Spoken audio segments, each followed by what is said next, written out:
Hello' everyone, মোৰ নতুন এটা ভিডিঅ'লৈ সকলোকে স্বাগতম জনাইছোঁ। আজি ৰাতিপুৱাই গা পা ধুই এফালে যাবলৈ ওলাইছোঁ। আজি যিহেতু দেওবাৰ, সেইবাবে ভাবিলোঁ মানুহজনৰ লগত অলপ ওলাই যাওঁ।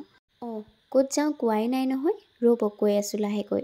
আৰু তাৰপিছত আমি দুচকীয়া বাহনতে এনেদৰে যাত্ৰা আৰম্ভ কৰিলোঁ। তেন্তে ব'লক আজি দিনটো কি কৰোঁ কি নকৰোঁ সকলোখিনি দেখুৱাই থাকিম। ভিডিঅ'টো প্ৰথমৰ পৰা শেষলৈ চাবলৈ নাপাহৰিব। আৰু আজি যিহেতু বতৰটো ইমান ধুনীয়া, গতিকে ইমান এটা ধুনীয়া পৰিৱেশৰ মাজত আমি দুয়ো এনেকৈ যাত্ৰা আৰম্ভ কৰিলোঁ। আজি আমি গৈ আছোঁ দেওপানী মন্দিৰলৈ বুলি। বিয়াৰ পাছত যিহেতু মন্দিৰলৈ তেনেকৈ যোৱাই হোৱা নাই, গতিকে এইবাৰ ভাবিলোঁ মন্দিৰৰ পৰা এপাক আহোঁগৈ বুলি।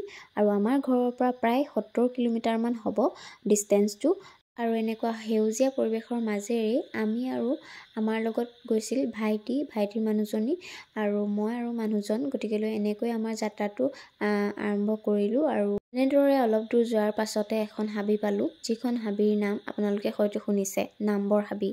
আটাইতকৈ ডাঙৰ হাবি। প্ৰায় 30 কিলোমিটাৰমান আমি এনেকৈ হাবিৰ মাজে মাজে গৈ আছিলোঁ। কিন্তু ৰাস্তাটো ইমানেই ধুনীয়া নহয়, কি ক'ম আৰু আপোনালোকে এবাৰ যদি আহে তেতিয়াহ'লে নিজে অনুভৱ কৰিব পাৰিব কিমান ধুনীয়া আচলতে পৰিৱেশটো। আৰু এইফালে আচলতে হাতী বাবাও ওলায় আৰু বিভিন্ন ধৰণৰ জন্তু অহা যোৱা কৰি থাকে। আৰু গাড়ী মটৰৰ ভিৰটো বেছি নাই বাৰু, কিন্তু তথাপিও দুখন এখন গাড়ী আহি থাকে। আৰু প্ৰকৃতিৰ এনেকুৱা সেউজীয়া পৰিৱেশৰ মাজত গৈ আছোঁ, দেখিছে ইমান বিশুদ্ধ বতাহ। আচলতে ভাবিছিলোঁ অকণমান ৰ'ম বুলি, কিন্তু ৰ'বলৈ যিহেতু ভয় লাগিলে, হাতী বাবা যিহেতু ওলায়। আৰু হাতী বাবা ওলালে একেবাৰে জাক বান্ধি ওলায়। আমি যিহেতু দুটা পৰিয়াল গৈছিলোঁ, গতিকে সেইবাবে ইমান এটা ভয় কৰা নাই বাৰু। তথাপিও যদি অকলে যায় আপোনালোকে কিবা এটা নহয় কিবা এটা ভয় লাগে, এনেকুৱা ধৰণৰ মানে ওলাব নেকি কিবা জন্তু, তেনেকুৱা নিচিনা লাগে। তো প্ৰায় 30 কিলোমিটাৰ অহাৰ পিছত আমি হাবিখন পাৰ হ'লোঁ। পাৰ হোৱাৰ পিছত আমি আৰু বেছি দূৰ নাই, যিহেতু কাৰ্বি আংলং পাইছোঁহি। আৰু কাৰ্বি আংলঙৰ পৰা অকণমান গৈয়ে দেওপানী মন্দিৰ পায়। গতিকে আপোনালোকে এবাৰ আহিব, পূজা কৰিব, যিহেতু তাত মনৰ আশা পূৰ্ণ হয়। আৰু এইভাগ মন্দিৰলৈ মই প্ৰথম আহি আছোঁ বিয়াৰ পাছত। বহুদিনৰ পৰা ভাবি আছিলোঁ বিয়াৰ পাছত মন্দিৰলৈ যাম বুলি, কিন্তু হোৱা নাছিলে। যিহেতু মই নাম ধৰ্মৰ মানুহ আছিলোঁ, গতিকে আগতে তেনেকৈ মন্দিৰলৈ যাবলৈ যিহেতু নাপায় বুলি কয়, দেৱ দেৱী দৰ্শন কৰিব নাপায়, তো সেইকাৰণে মই আগতে যিহেতু যোৱা নাছিলোঁ মন্দিৰলৈ, এইবাৰ প্ৰথম আহিছোঁ। মানুহজনৰ ঘৰত আমনীয়া মানুহ, আৰু সেইকাৰণে মানে আহিবলৈ অলপমান সুবিধা হৈছে আৰু প্ৰথম আহিছোঁ। তো ব'লক তেন্তে চাই গৈ থাকোঁ আজি ভিডিঅ'টো কি হয়। আৰু ফাইনেলি আমি পাইছোঁহি আমাৰ গন্তব্যস্থান দেওপানী মন্দিৰ। গতিকে দোকান পোহাৰবিলাক ইয়াত এনেকৈ আছে। আৰু ইয়াৰ পৰা আচলতে আপোনালোকে শৰাই যদি দিব বিচাৰে, শৰাইৰ বস্তুখিনি আপোনালোকে লৈ ল'ব পাৰিব। আৰু এনেকৈ ভিতৰলৈ অলপ সোমাব লাগিব। ডাঙৰ গেট এখন আছে, গেটখনৰ পৰা অকণমান সোমাই আকৌ দোকান পাব, আৰু তাতেই মানে আপোনালোকে শৰাইৰ বস্তু লৈ ল'ব পাৰিব। আৰু ইয়াতে মানে বিভিন্ন ধৰণৰ পাৰ্কিঙৰ ব্যৱস্থাও কৰা হয়, আৰু বিভিন্ন ধৰণৰ দোকানো আছে। বিভিন্ন ফল মূলৰ বজাৰ যদি কৰিব বিচাৰে, ফল মূলো পাব, শৰাইৰ বস্তুও পাব। তো আমি ঘৰৰ পৰা যিহেতু শৰাইৰ বস্তুখিনি নিয়া নাছিলোঁ, তো তাতেই দোকানতে আমি লৈ ল'লোঁ। দুইটা পৰিয়ালে যিহেতু শৰাই দিম বুলি ভাবিছিলোঁ, আৰু সেইবাবে শৰাইৰ বস্তুখিনি দোকানৰ পৰাই লৈ ল'লোঁ। আৰু পাৰ্কিঙো সেই মানুহগৰাকীয়ে আচলতে কৰাই দিলে, দোকানৰ যিগৰাকী মানুহগৰাকী আছিলে তেওঁৱে কৰাই দিলে। বহুত সহায় কৰিলে আচলতে তেওঁ। আৰু আমি যিহেতু প্ৰথমবাৰ গৈছোঁ, সেইবাবে আমি অকণমান মানে জনা নাছিলোঁ কি ক'ত পাৰ্কিং কৰিব লাগিব, ক'ত কি কৰিব লাগিব। ধূপ দিয়ক।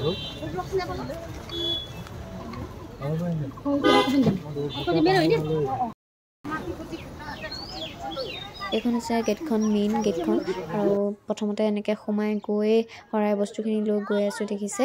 আৰু এইফালে মানুহজনে ভিডিঅ' কৰি আছে। আৰু আজি যিহেতু দেওবাৰ, সেইবাবে মানুহ মানে বহুতেই মানুহ হৈছিলে। বন্ধ বাৰত আচলতে মানুহ বহুত হয় তাত। আৰু এনেকৈ মানে সোমাই গৈছোঁ, সোমাই যাওঁতে মনটো বিৰাটেই ভাল লাগিছে।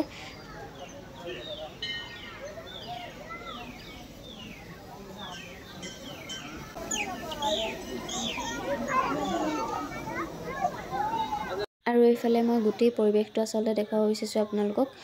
কিমান মানুহ হৈছে দেখিছেনে, য'ৰ ত'ৰ পৰা আহিছে আচলতে, যিহেতু মনৰ আশা পূৰ্ণ হয়। আৰু আজি যিহেতু দেওবাৰ, সেইবাবে বহুত মানুহ হৈছে। আনকালে কিমান হয় নাজানো বাৰু, কিন্তু মই প্ৰথম আহিছোঁ। আনকালে বোলে ইমান নহয় বুলি কোৱা শুনিছোঁ, কিন্তু দেওবাৰ যে আজি, সেইকাৰণে মানে বেছি মানুহ হৈছে। আৰু এইফালে লাইন পাতিব লাগিব, দেখিছেনে। শৰাইৰ বস্তুখিনি কাৰণে লাইন পাতিব লাগে এনেকৈ, বহুত দীঘলীয়া লাইন আচলতে। আৰু এইফালে তাই আৰু মই লাইন পাতি আছোঁ শৰাইৰ কাৰণে। আৰু এইফালে মানুহজনে আৰু ভাইটিয়ে মানে শৰাই বস্তুখিনি যিহেতু ধুৱাই আনিবগৈ লাগে তাৰ কাৰণে লাইন পাতিছে। আৰু এফালে মতা মানুহৰ লাইন আৰু এফালে মাইকী মানুহৰ লাইন, এনেকৈ 3টা 4টা প্ৰায় লাইন আছিলে। আৰু আজি মই নেদেখা বস্তু এটা দেখিলোঁ। কি দেখিলোঁ জানেনে? আপোনালোককো অকণমান দেখুৱাইছোঁ বাৰু। আৰু এইফালে দেখিছেনে কি ধুনীয়াকৈ ফুলি আছে? এয়া কি ফুল জানেনে? বনৰীয়া কপৌ ফুল বোলে। মই প্ৰথমবাৰহে দেখিছোঁ দেই। আৰু ইমানেই দীঘলীয়া লাইন আচলতে শেষেই নোহোৱা হ'ল। বহুত সময় অপেক্ষা কৰাৰ পাছত এই মন্দিৰৰ দুৱাৰমুখখন আহি পালোহি আৰু ভিতৰত সোমালোঁ। এয়া দেখিছেনে পাৰ এটাই কেনেকৈ গাখীৰ খাই আছে। আৰু ইয়াত পাৰও মেলা হয় আচলতে, ছাগলীও বলি দিয়া হয়। আৰু দুৰ্গা মন্দিৰ আচলতে বিভিন্ন ধৰণৰ বলি বিধানো চলে। আৰু যিহেতু এইবিলাক চাবলৈ ভয় লাগে বাৰু, সেইকাৰণে মই সেই জেগাডোখৰলৈ তাৰমানে নগ'লোৱেই। আৰু অকল মানে ভগৱানকহে দৰ্শন কৰিলোঁ, চাকি জ্বলালোঁ। আৰু এইফালে মানুহজনেও চাকি জ্বলালে মোৰ লগতে। ধূপ চাকি জ্বলোৱাৰ পাছত সেৱা কৰিলোঁ।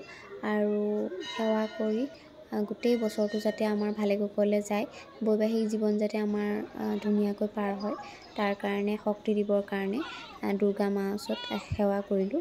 আৰু এইফালে দেখিছেনে ফিতাও যিহেতু বন্ধা হয়, গতিকেলৈ মনৰ আশা পূৰ্ণ হয় বুলি কৈছে।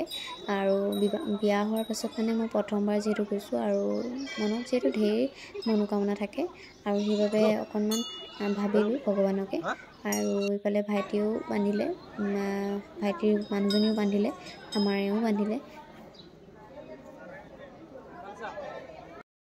এইফালে ফটো মাৰিবলৈ লৈছে তাই, দেখিছেনে মানুহ পূৰা ভিৰ হৈছে আজি দেওবাৰ কাৰণে। কিন্তু ফটো মাৰিবলৈ মানে এইডোখৰতে বেছি আৰু হৈছে, সেইকাৰণে মাৰিব পৰাই নাই। আৰু আমাৰ এওঁ আকৌ মানে ভোক লাগিছে, সেইকাৰণে প্ৰসাদৰ বস্তুকে খাইছে। আৰুনো কি কৰিব। এইফালে ভাইটিয়ে ফটো মাৰি আছে। শৰাইত যিখিনি কল দিছিলে সেই কলখিনি যিহেতু খোৱালোঁ। প্ৰথমতে যিহেতু খাবলৈ মন কৰা নাছিলে ছাগলী দুটাই, তাৰপিছতে দেখিছেনে কেনেকৈ খাইছে। আৰু সিহঁতৰ যিহেতু জ্ঞান আছে, কি কথা নাজানো, আচলতে ভগৱানেই আছে নেকি সিহঁতৰ গাত। মানে লোকে দিয়া কলটো আচলতে নাখায়, নিজৰ শৰাইৰ পৰা যদি আপুনি কল এটা দিয়ে তেতিয়াহে খাব।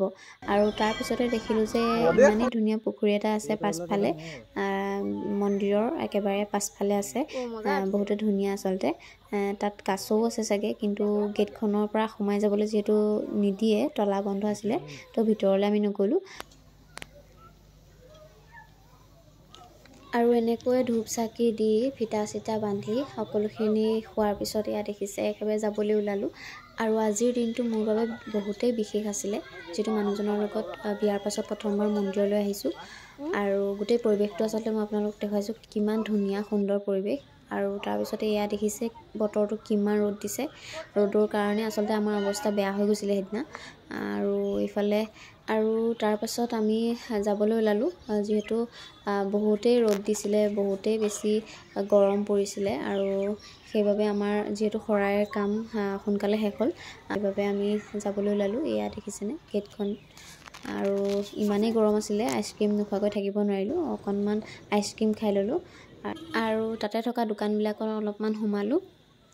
বস্তুবোৰ প্ৰায় কম দামৰে আছিলে, সেইবাবে একো ল'ব নোৱাৰিলোঁ। ছোৱালী মানুহৰ বস্তু কিছুমান থাকেই নহয়, যিবোৰ দেখিলে লওঁ লাগে, তো ময়ো সেই তেনেকৈ ল'লোঁ। আৰু তাৰপিছত আমি সকলোৱে পেট পূজা কৰি ল'লোঁ। আজিলৈ ইমানেই।